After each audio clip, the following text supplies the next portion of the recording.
嗨，大家好，欢迎回来我们的这个一起来疗愈的这个节目，还有这个 channel。那今天呢，我们今天会以英文来交谈，因为我们请了就是来自于新加坡的 Fiona 来做我们今天的这一次的节目的嘉宾。So we shall start in English. Okay. All right. So Fiona, would you like to give like a brief introductions about yourself? Okay. Hello. Hi, everybody. I'm Fiona, and I'm from Singapore, as Eugenia said. I have been a working professional for 20 years, doing both law and finance. I've been fortunate because it's been quite an adventure for me. It has been unexpected would be a good word, I think, to describe my career journey. Unexpected and I suspect a little bit unusual.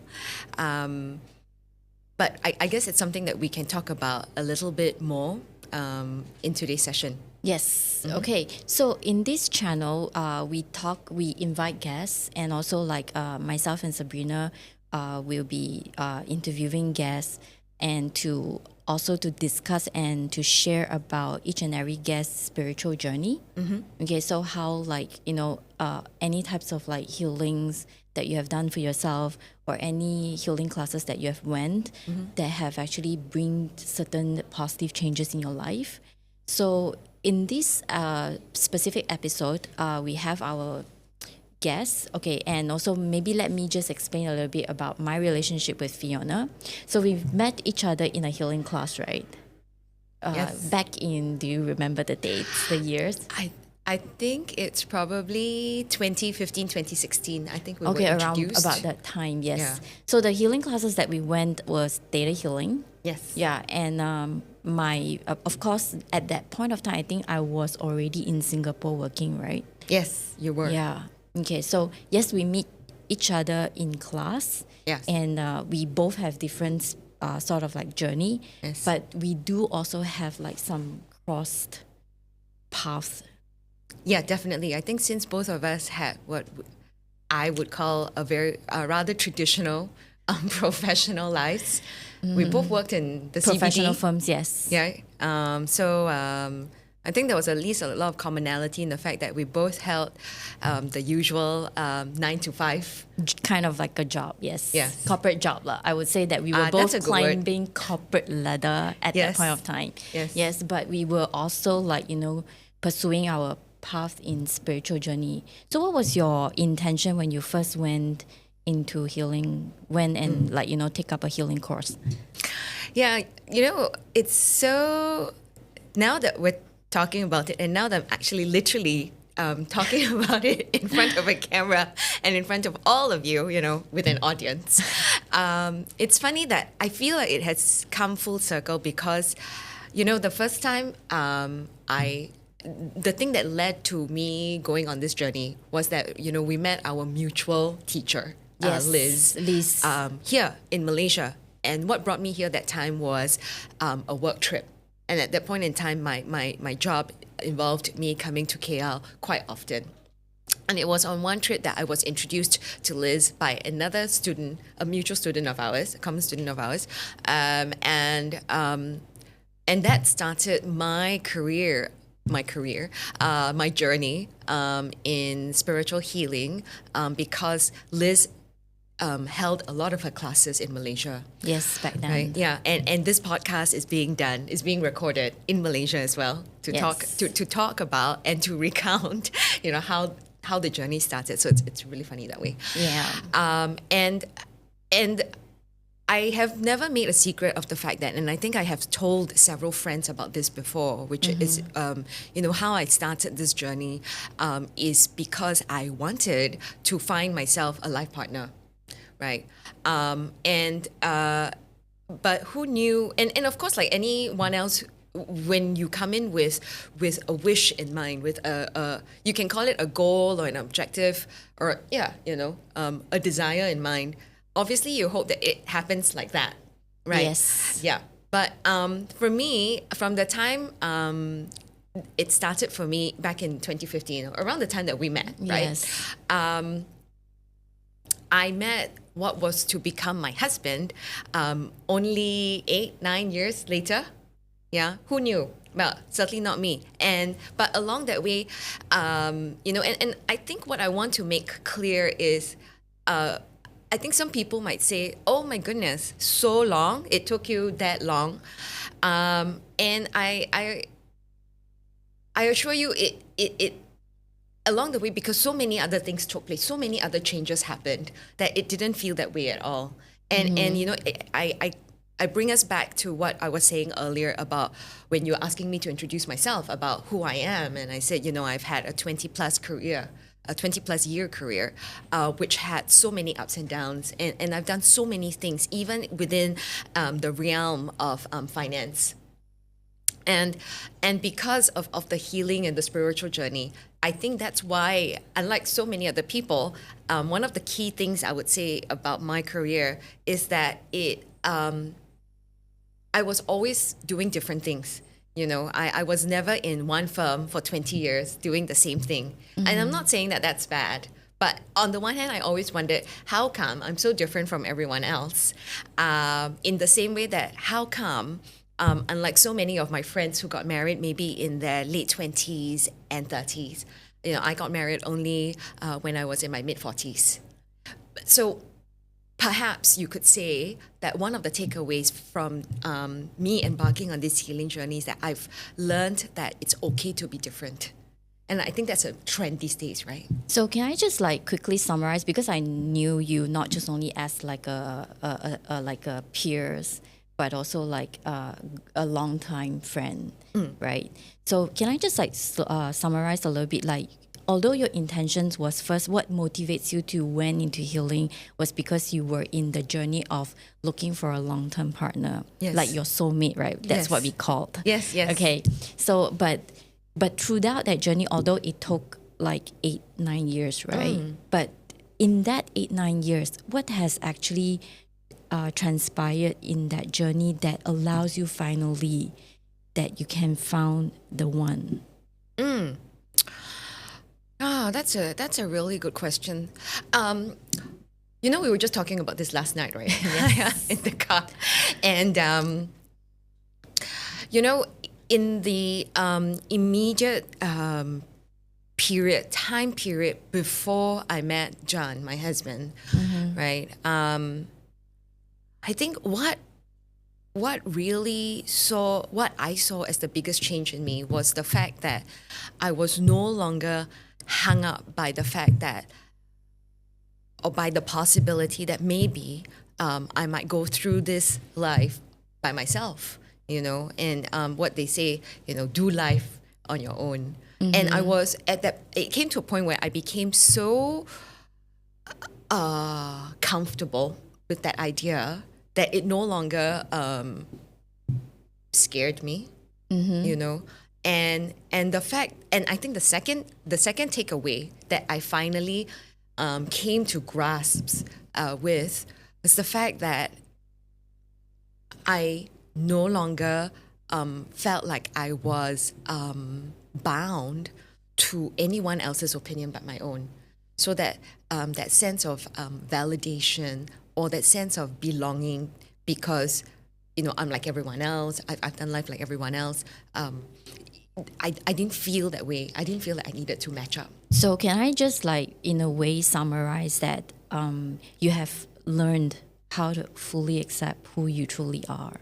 Yes, as I am, and that and with that, funnily enough, with that acceptance came the realization, and all of this was very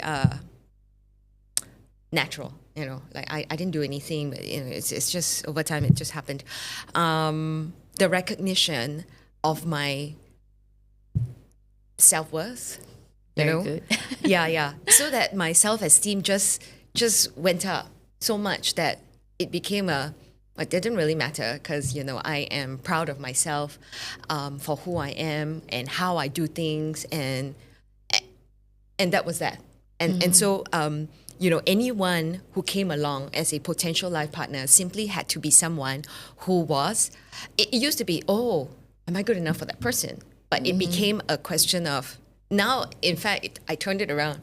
Are you good enough for me? Do you have what it takes to be my life partner? And I think it's with that switch in mindset that then, like the stars suddenly aligned themselves. And that's when John appeared. Yeah.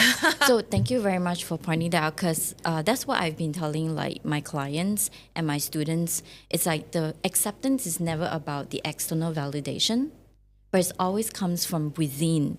Because if you imagine yourself that if you yourself do not accept who you truly are, how are you going to expect other people to accept you? Yes, indeed. And how that, yes, we say that a lot. And we tell people that a lot, especially when they are in some kind of funk, and we're trying to lift their spirits. But what does that actually really translate to, And some people, I suspect, have struggled to really understand that or break that down into what that translates to in day-to-day life. And I think what one aspect of that is when you stop feeling inadequate about yourself. Yes, exactly. And stop feeling, and when you actually feel confident of yourself. And so hence, a lot of times, like when things change, when people around you starts to accept who you are, yes, that's not because people around you has changed. That's because you had changed yourself.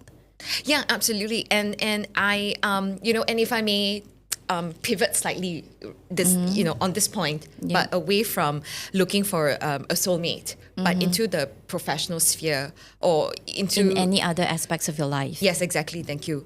I saw that in the workspace when I went for interviews. There was a point in time when people would speak to me about a role, and this is a senior role too, and they never asked to see my CV. They just saw me and went, yeah, okay, we like what we see. When can you start? It's that sort of thing. And I believe it has less to do with what you say on your CV, because, well, they didn't even look at it. And more about this thing, this invisible energy that you project, this vibe that you project. And I think a lot of us, it's very human, we want to believe, we believe only when we see it. But we forget that there's so many things that actually do happen in our day-to-day life. Yeah. Talking about belief, right? A lot of times people tend to show me the evidence, then I'll start believing. Exactly. But actually, what truly makes you believe is, even in the absence of evidence, you still choose to believe. That's what I feel what belief is truly is about. Because you believe, hence you create, and hence it happens. Yes, exactly. And a really good example of this, and I think most, if not everyone, can relate to, is, we all have our mobile phones, and a lot of us use wireless AirPods. And so, despite the fact that there is nothing visible that connects the AirPods to the phone, but once you put on the AirPods, you hear everything that you're looking at on your phone or that your phone is tuned to. So that connection is invisible, but it obviously is present. That's why your AirPods work. Yes. And so I always use that to remind myself that just because you cannot see something doesn't mean something is actually happening. So... Very good. That's a very good metaphorical speaking and very good examples. And so maybe like, since we touched a little bit about soulmate, right? So like you said, you have actually used like quite what you felt like quite some time to get where you wanted. But well, look at me. I'm still in the process. But I would say that not everybody will have to encounter a lot. Yes. And to take a long time in order to look for or find the one and only one, because I did work on a couple of people. Yes. That they actually sort of pretty quick. Yes. In finding their soulmate, and then they live happily ever after.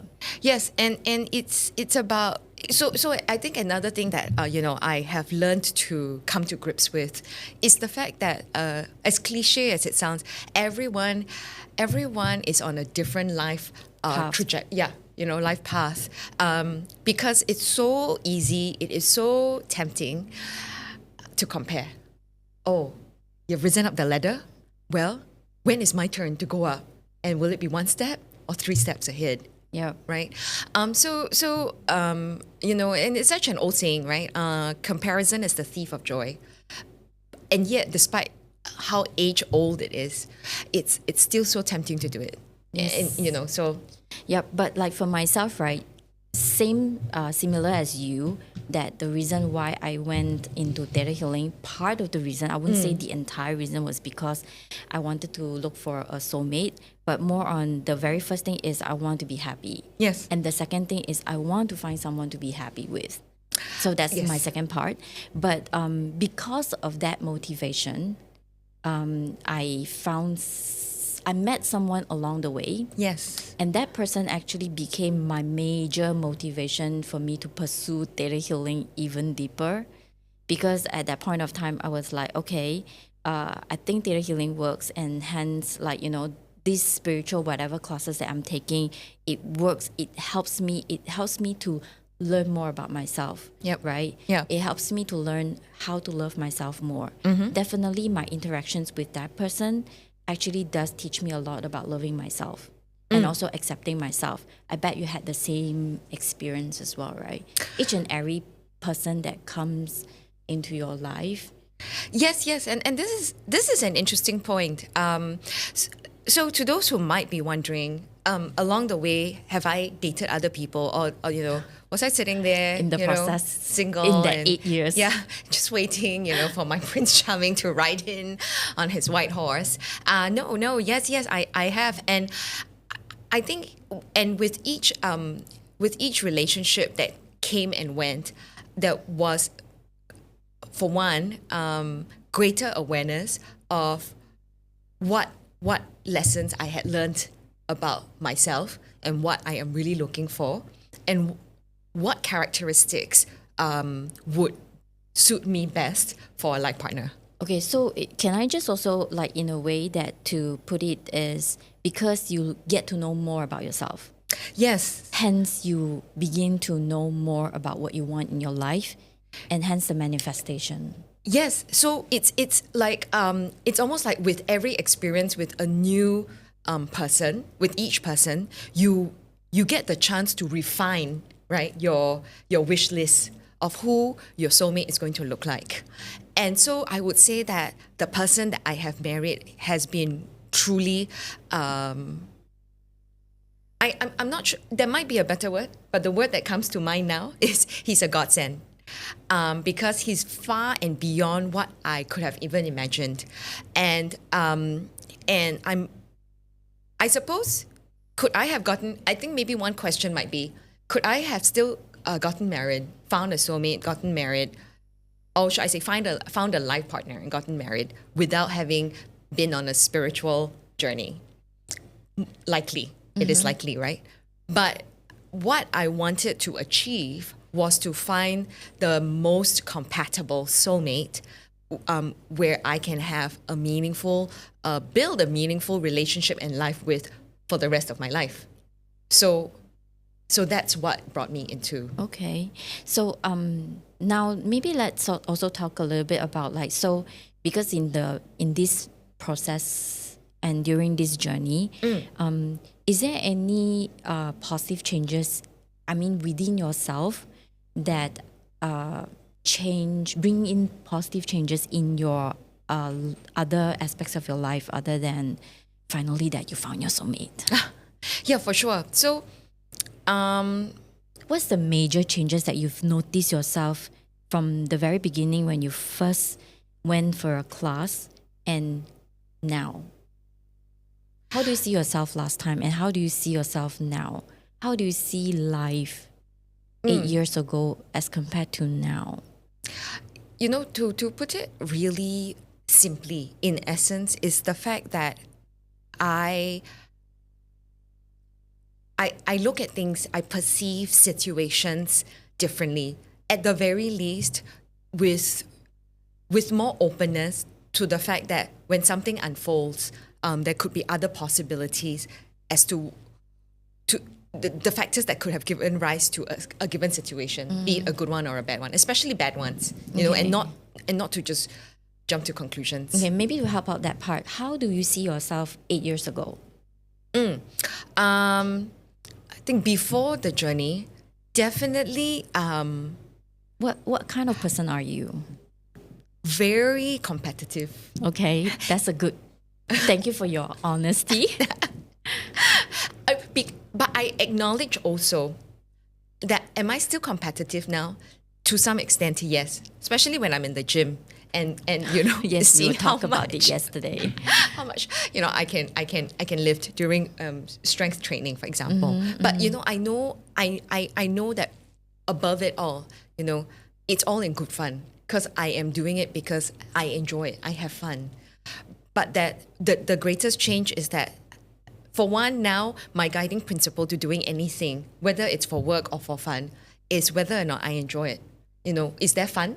Is there fun to be derived? Even before the question, I think, which is so common amongst Asians especially, will I make money from this? Is it going to be financially profitable? My question now is it going to be fun?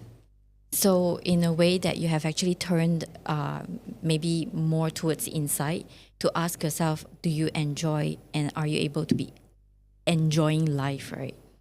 Yes, correct. And another thing, and you know, maybe it's a theme for another episode, so stay tuned, is this subject which I think cuts across many cultures and tribes. So it's not just us because we're Asians. It's not just us because we're females, although very common amongst females, is the idea of what kindness is.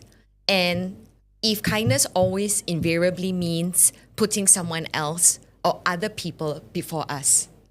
Oh, the one that we were talking about yesterday. Yes. Yeah, kindness doesn't mean allowing other people to walk all over you. Correct. And I don't just feel, I know for a fact, because that's also me, right? I'm also guilty of it from time to time, that because we want to do right by other people. Yep. So we do what we choose. We choose to do certain things because we think that it will make other people happy. But we do it reluctantly, or I do it reluctantly. So in a way that what we were trying to talk about is like a lot of times we are here to experience and interact with everybody else. And also in that process, we are actually learning amazing lessons, like a lot of like virtues such as kindness that we just brought it up just now. But because of some limiting beliefs that we have surrounding certain virtues, like you have pointed out, like the kindness, sometimes people tend to, I need to prioritize other people over myself, or I need to let other people to walk all over me if I were to exercise or practice that kindness, right? But actually that's not really what we felt the true kindness is, because I felt true kindness doesn't mean you have to allow other people to walk all over you. And it also doesn't mean that you have to let people rub you the wrong way, and also to give away your borders, right? Yes, You can still have a healthy boundaries yes, while having kindness.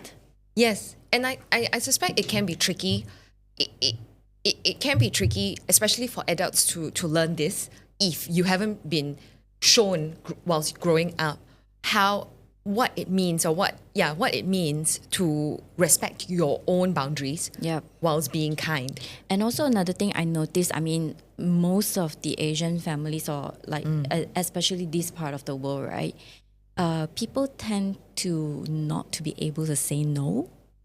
Yes. We feel so Bad obliged. if we say no. Yes. But actually, we can say no. But it's just more on the way that how we say no. We can still stand, like, firm with what we believe, and we can still reject, but it doesn't mean that we are less kind. Yes, there are many other things, there are many other factors that determine your kindness when you choose to say no, when you put your foot down on something. And I feel there are a lot of cultural elements that sometimes prevent people from being able to, therefore, feel comfortable with respecting their own boundaries whilst, saying no. Yep. So that's why on this note, right? So how I found how all those classes that we have attended, like those data healing classes, especially when we did our belief work to uncover those limiting belief programs, right? That's how I slowly grow and maybe got myself rewired with those belief programs. And of course, with the subsequent practice, daily practice in life. Yes. Like, for example, the part where we talk about you learn how to say no to people. But I do notice that sometimes people tend to overcorrect. Like when now I know how to say no. And then they tend to overcorrect and say no to everybody else. Yeah, do you get what I'm trying to say? Yes, it's true. What's really also important to state upfront here on this subject is that it takes practice. Yes, definitely. It takes practice because you need to get comfortable. You need to know how it feels. First, you need to know how it looks like. Then how it feels to assert your boundaries whilst not feel obliged to do everything that people ask of you. And it can be especially tricky when the situation involves a mother and her children or her kid. She has only one kid. And that's another classic situation, I feel, where a woman invariably feels very responsible to do everything that she can for her children, to the point that she winds up extending herself. And whilst I don't have kids, I say this from my observation of so many friends who are parents and how they suffer. On the other hand, in their attempt to be what they consider to be the best mom possible. So what are the major key words or maybe some major things that you have noticed that you have gained so much or worked on so much that do you call yourself a different person as compared to 8 years ago? Yeah, for sure. So what is one of the major, like the most obvious change that you have noticed about yourself?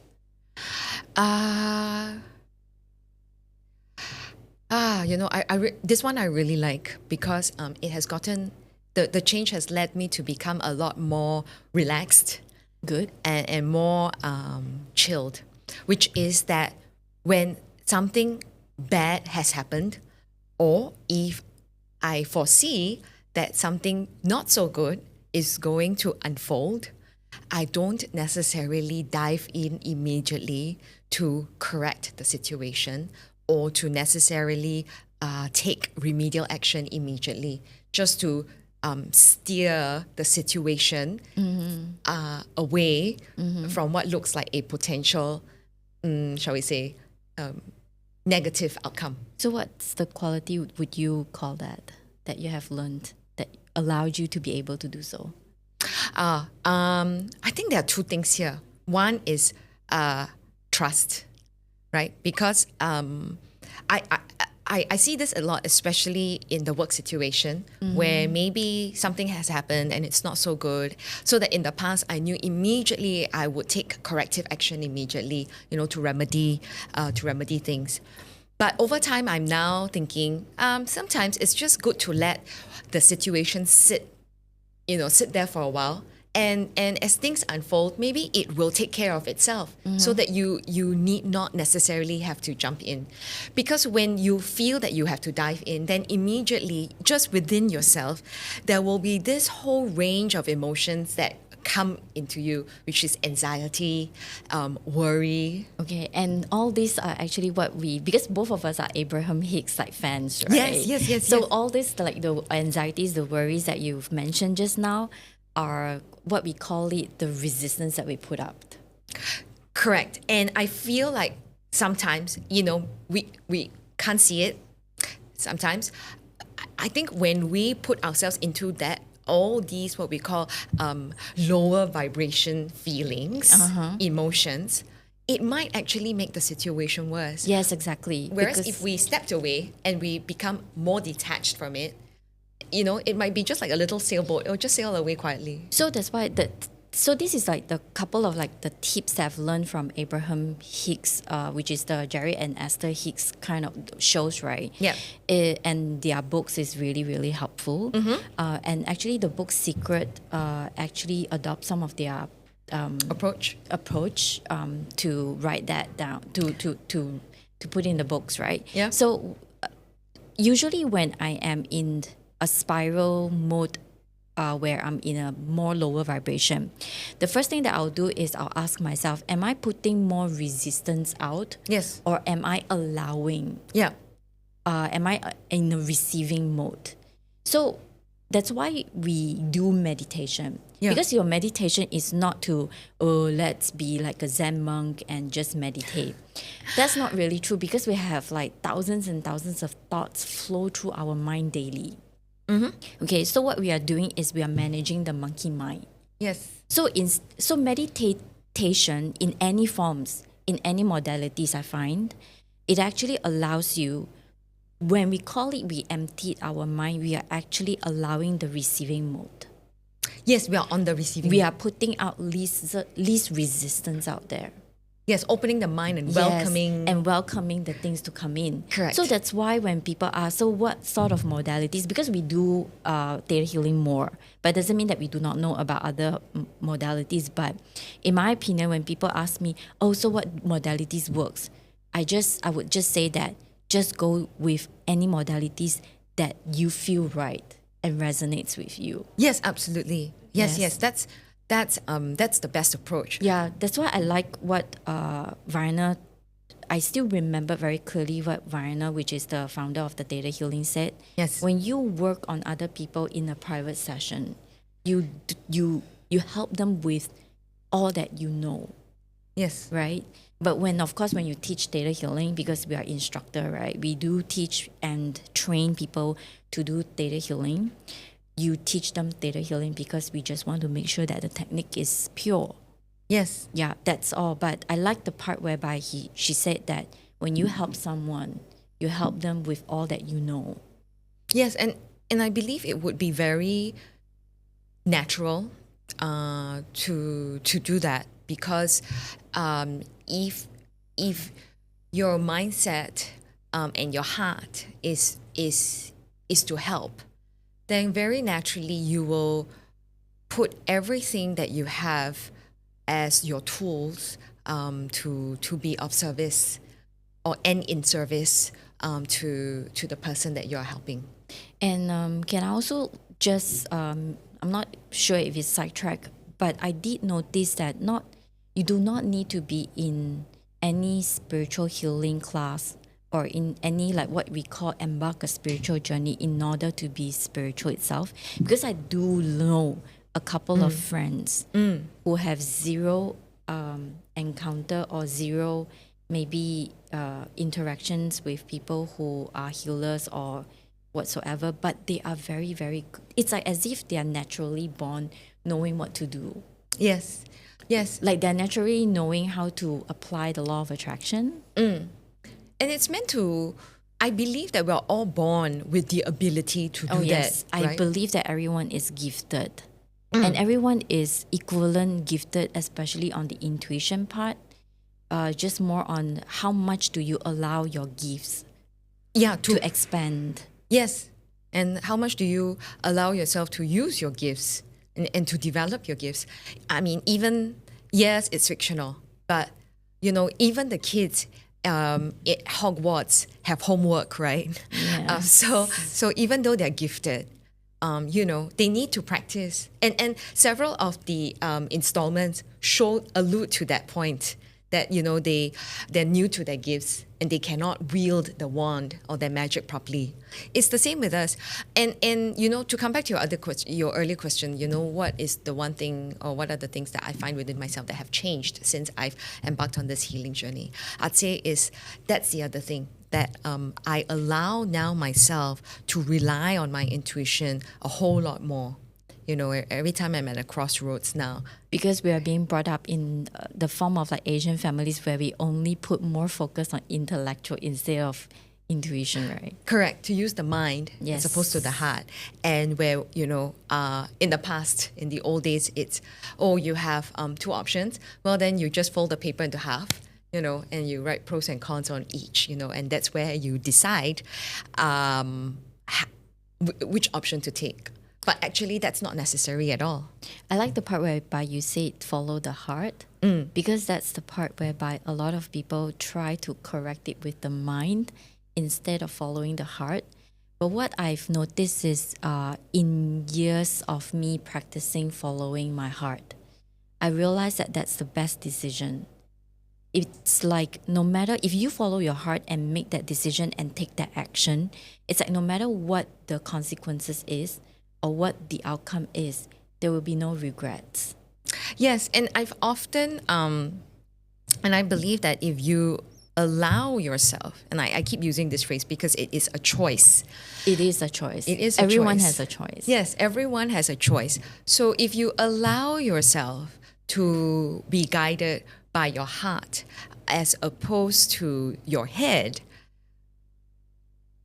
it's highly unlikely that that choice is the wrong choice or a bad choice. Yes, there's no bad choice or wrong choice. It's Yes. just more on like if the choice is made from the heart or something else.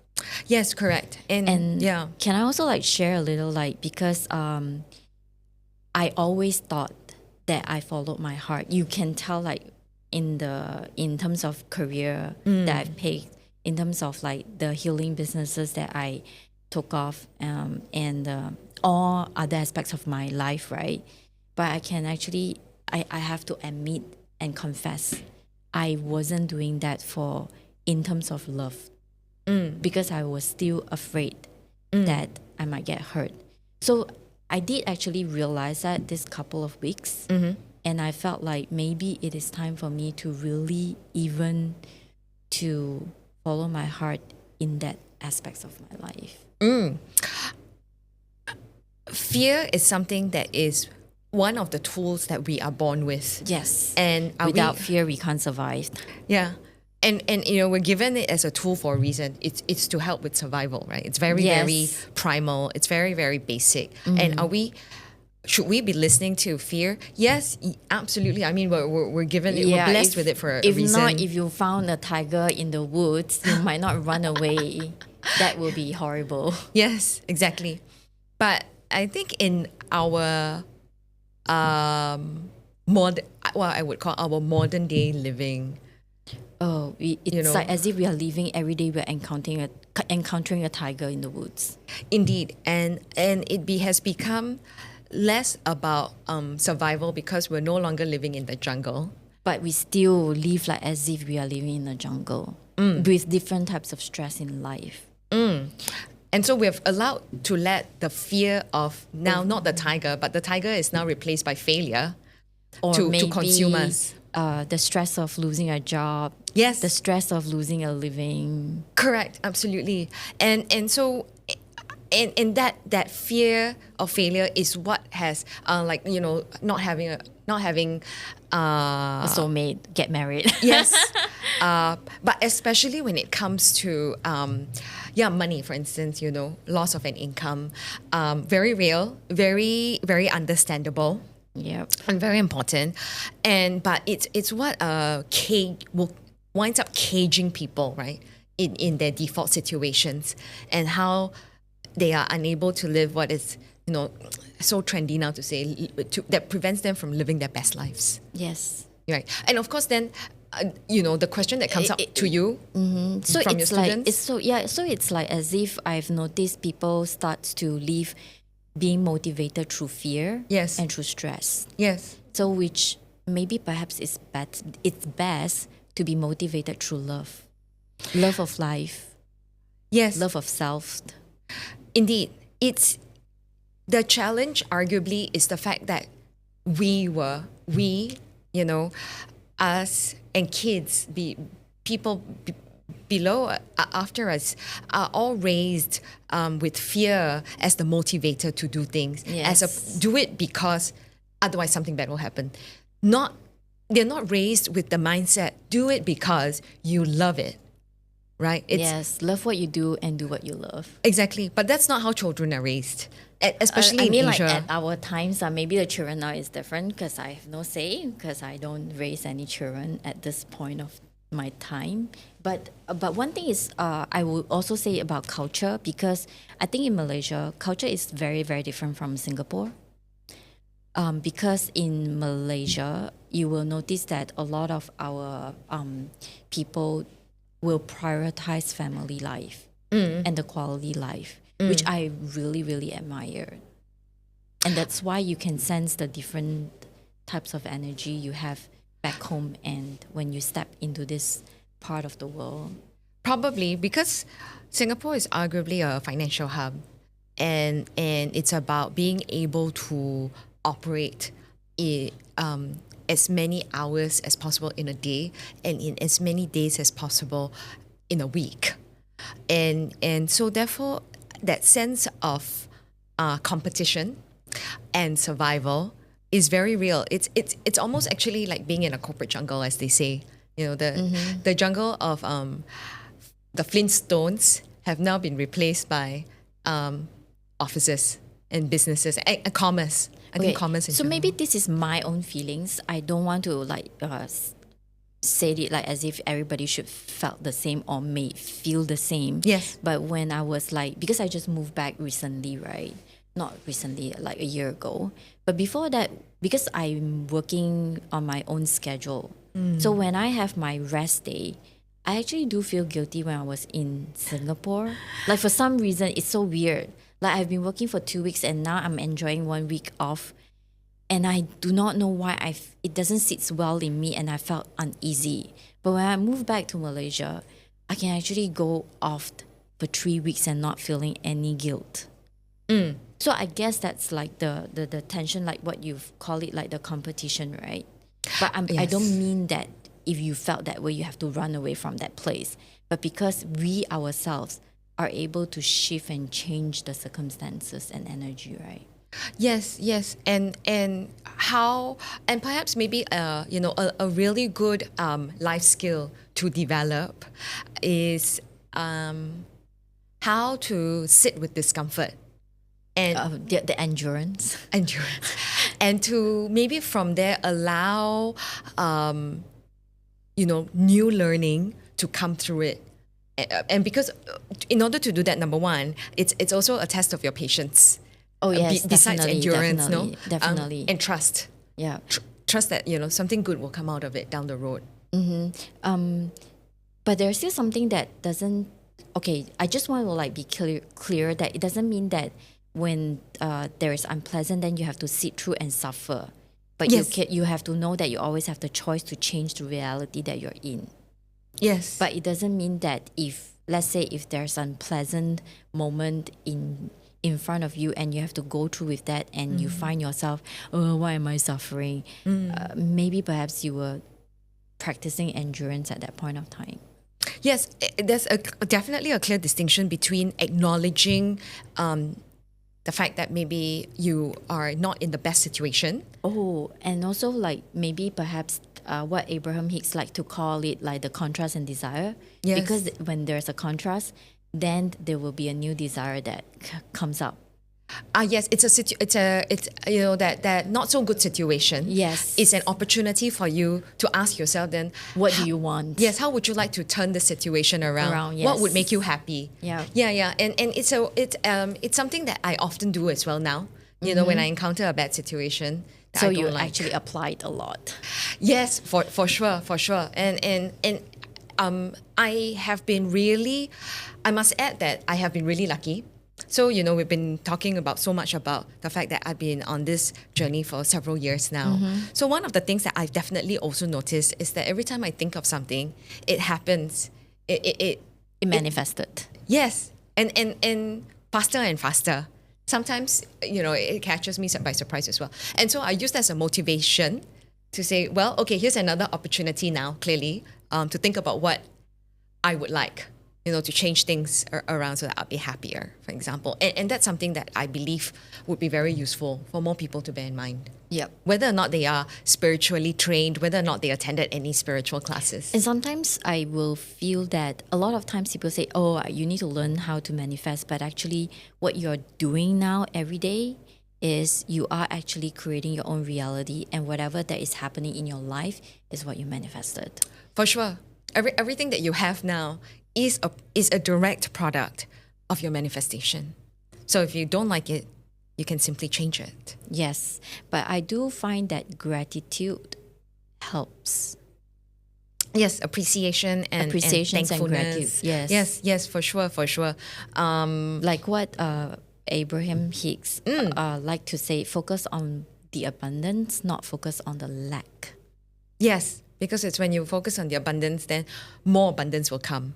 And if you focus on the lack, then more lack will come. Yes. So it's, this is just a side anecdote. I saw, this Yoda joke on Instagram. Okay. It says, what you fear most is what you attract, which is what you were saying, yes. right?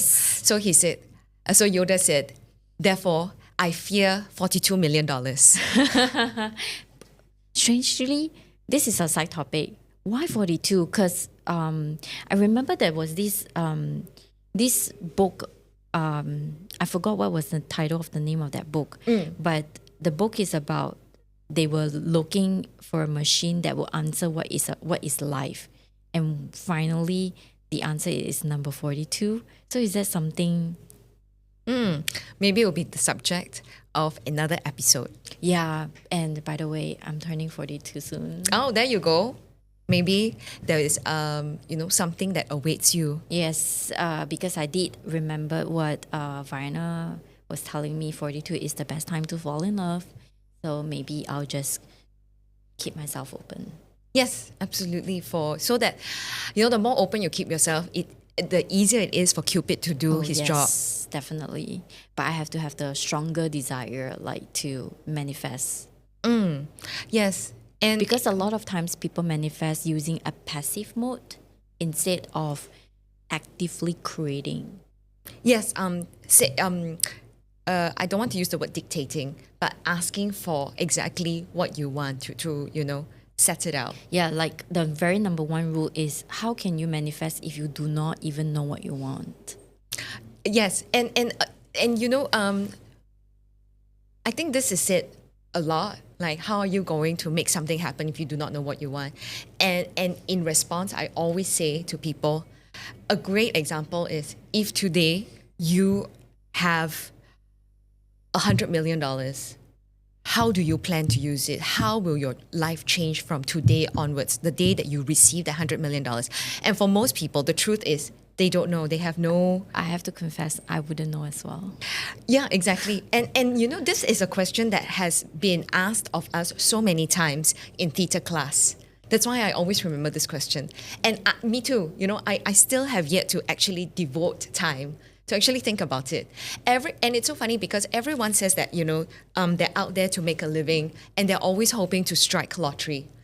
Yes, but I also did want to point out that a lot of times people thought that what you want to manifest is manifest the way so that you can finally get your dream comes true. But actually all you need is to just go straight to where you want to land. For example, if you want to go for class, you don't have to manifest that money to come in so that you can go for the class. Just manifest that you are already attending the class and the monies will show up, or alternative ways will show up. Yes. Because money is just a form of energy exchange. Mm-hmm. Yeah, it's something that's a very actually useful tip, which is that we need to remember that we should simply ask for what we want, exactly what we want, because the stars or the universe, as we call it, or creator, whatever you might call the deity that you choose, will, that's their job to make it happen, however it happens. Our job is simply to ask for what we want. So that's why I always like to use the metaphorically speaking, that imagining that the universe is a kitchen. So you're there to order a dish. So you can actually tell the kitchen that, okay, I want a dish, but I have no idea what that dish is called. But I want some broccoli inside. I want some spices inside, what level of spiciness, and let the universe cook that dish for you and prepare it for you. You might be surprised that the universe has amazing stuff. Yeah, for sure. And despite the fact that we, as we were saying, if you want something, state it exactly. If you want a new car, then say exactly what car you want. Otherwise, it might not be the car that you want. Yeah, but test drive before you make that wish. Yes. Because sometimes you think that you want that car, but actually you might not want it after you have tried it. That's true. But at the same time, if you're not sure, to keep it vague. To keep it vague first until you have a better idea. There's actually one example, there was this one time when I was teaching one of my ex-colleague to manifest for a new job. So in his manifestation, the number one list is, he put it there, I want to be a director of, hold a director position. And I asked him, why do you want to hold a director's position? And then he explained it to me, further elaborate, telling me that, that's because I do not want to be micromanaged by my boss. And when I listened to that, I asked him, so in this sense, you're telling me that all you want is not a director position, but more on you want a boss who trusts you and allow you to be free. And then he went, yes, that's what I want. That's because a lot of times we just assume that this is what we want, because you think this will get you what you truly want. Yes. So that's what I meant by just go straight to the final point. Ask yourself, when you put that in your manifestation list, what is the purpose of you having that in your manifestation list? Yeah, and another way that this has come up actually is in the Abraham Hicks talks, where understandably a lot of times what people ask for is money or more money, yes. right? When actually, on delving deeper into the conversation, what they want is fun, joy, and freedom. Happiness, freedom. Yeah, the freedom to just be able to do whatever you want, whenever you want, which is, which is what everyone associates having plenty of money is. It brings you, but having plenty of money per se does not necessarily equal freedom. But actually, what they really want, is what you say. Freedom. It's choice. It's the freedom. It's just like when people say that I wanted to, have someone by my side. But what they want is they wanted someone to accept them. Yes, and to love them as they are. Yes, exactly. Yes. So it's actually more than what they were putting it on the surface. Correct. And so what does this, if we had to reduce this, right, to its essence, what is it that people need to do then?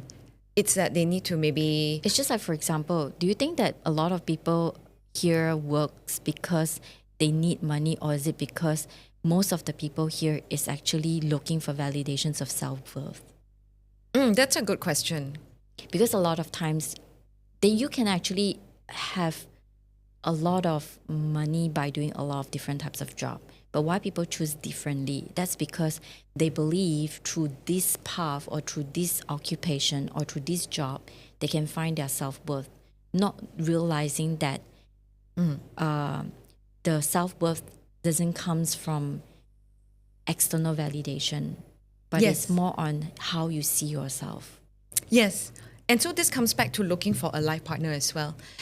If it's never going to be a good relationship if you don't go into that relationship with a healthy sense of self-esteem, with a good sense of self-acceptance already, and instead you're going in hoping that that person validates you by choosing to be with you. And I suspect that has created a lot of issues for many relationships. Oh, yes. And also a lot of times people reject love because they feel that I can't commit or I can't promise. And that's because they are so afraid that they might be worth lesser if they couldn't be who they want or who they believe that they can be. Yeah, it's all these misconceptions, I call it, that you bring with you, into the relationship. And for, a lot of people say, yes, I would like to be with someone who doesn't come in with baggage. And for them, they define baggage as maybe an ex-wife or kids from a former marriage and all that. But actually, really, the baggage that is the real obstacle to a healthy, meaningful relationship is all this that we're talking about. It's really the inside of us. And also another thing that I would like to point out is a lot of times it's not because it's like, say for example, if you are being promoted, okay, so now you're up to take on more tasks or more responsibility. But if you say no, it doesn't mean that you are not worth it or you don't see yourself worth it, but it's actually a matter of choice. But more on, it's not the action that determines your worthiness, but more on the energy behind of you making that decision. Because it's like, if, let's say for myself, right, if I were to refuse a promotion, it's not because that I don't think that I can do it or I'm afraid to do it, but more on I choose not to do it because I have other priorities. So it's actually very different. That's why people tend to judge certain people using their action. Yeah. Yes, and it sometimes, or the situation that they're at. Yes. Because I've encountered like a lot of people, like say for example, some of my students came for the class, and then when they came for the second class, they got retrenched, and I was like, whoa. But then they told me and shared with me, no, I actually, deep down, I manifested for it because I was new in the company. I don't see the company is doing well, but I'm so afraid if I were to go out and look for a new job, people will ask me, you just joined this company, why are you getting out of the company? So the entire company employees got retrenched, and he's very happy because he got his severance package and it allows him to take his time to look for a new job. And who knows, the second time, the next time when he got a job, he got double of what he was being paid the last before that. And also the title is more senior. And he actually he was surprised because he was sharing there were a lot more qualified people that was actually competing for that position, and he is very fortunate to be able to have secured it. So sometimes it doesn't mean that you got retrenched, you got fired, or whatever that is happening in your life means or labeled you. Yeah, no, for sure. And that's why I always say, because I've had now a few redundancies actually under my belt. Each redundancy did mark a change, and was usually a significant change in direction of my career. And so now every time, something happens that looks like an adversity or a bad thing, actually now I tell myself, and I do see it that way, I'm actually excited. Because it means that it signals that something new is coming. That's why the old has to leave. I would call that divine intervention. Divine intervention, yes. It is divine intervention. Can you imagine? Can you imagine if HR, the HR department in all companies, or maybe in the more progressive ones perhaps, start calling, giving you the letter and the title on the envelope is divine intervention. I think it would really help to change the mindset of people when these things happen. And that every time when, the front page news of the business newspaper says, XYZ company has embarked on a big retrenchment exercise, maybe it'll be XYZ, has gone on a big divine intervention exercise. Well, I do have friends who got, retrenched, but guess what? It really is a divine intervention, because without that, she wouldn't have made the choice or the decision to move to France. Yes, and sometimes maybe we, again, because of something we spoke about earlier, fear or reluctance or procrastination, we hold back from doing what we're meant to do or what we've been thinking about doing for a long time. Sometimes we hold ourselves back is because we're so afraid that we might fail. Correct. Or actually, we're so afraid that it might be successful.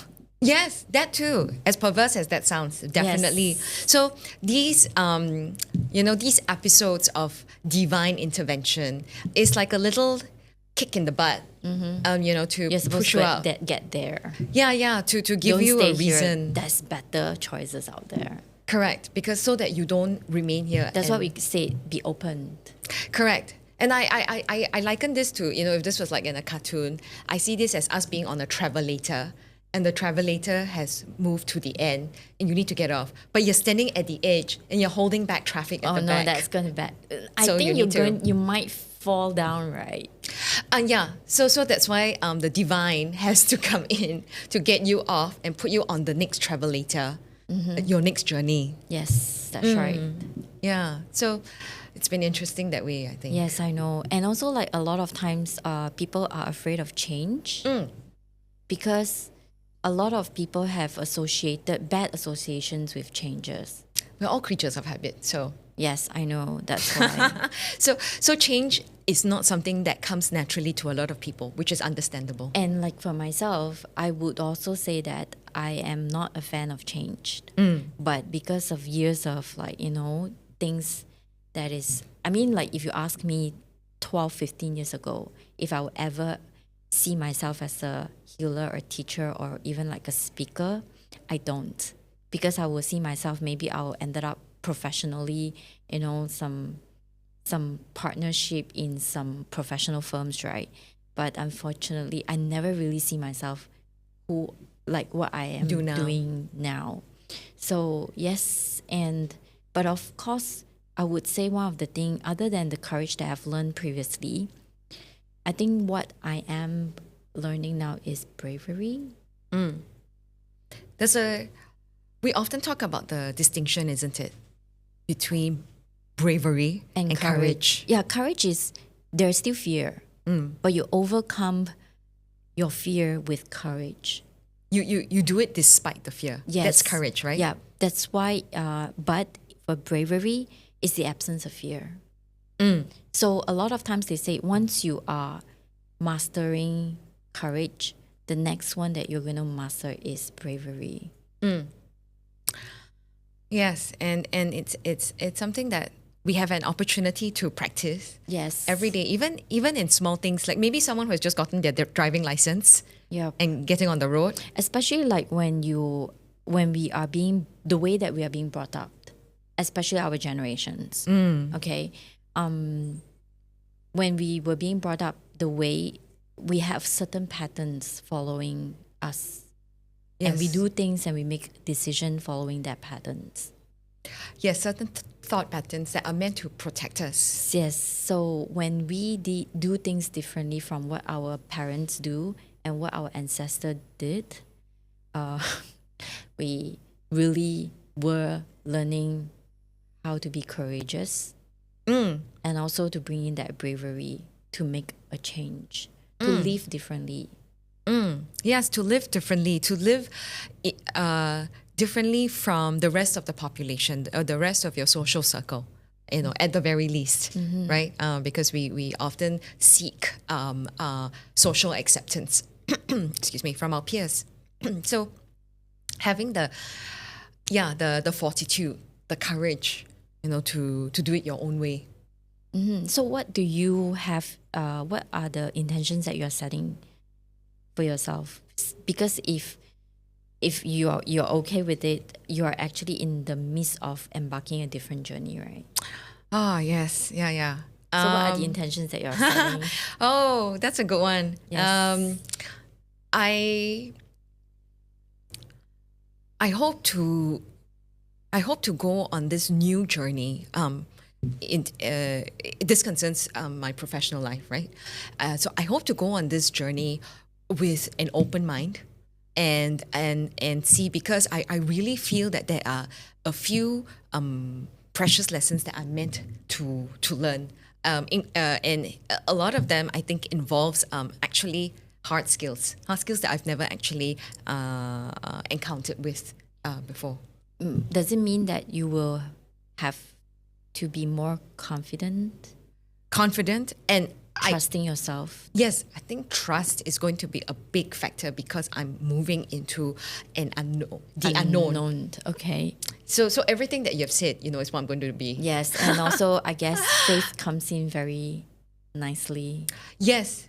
And this is where, okay, then, let me bring in another element here, which does not in any way prejudice people who are happily single. But in my case, John happens to be a big cheerleader of doing something new. He's a venture builder, a serial venture builder. So he's so accustomed to the idea of always embarking on something new, building something new from scratch. But you're a total opposite. Yes, I suppose we are like the typical Asian, right? We're raised with the idea that success means getting a stable 9-to-5 job and holding it to the day that you retire.